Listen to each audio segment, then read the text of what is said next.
பிள்ளைகள், நாம் இலங்கை குழந்தைகள், நாம் இலங்கை குழந்தைகள். மனம் போகும் இடம் எதை செய்தாலும் நாம் ஒரு தாயின் பிள்ளைகள், நாம் இலங்கை குழந்தைகள், நாம் இலங்கை குழந்தைகள்.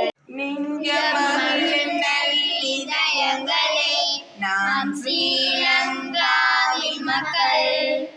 நெஞ்சமகிழும் நல்லிதயங்களே, நாம் ஸ்ரீலங்காவின் மக்கள்.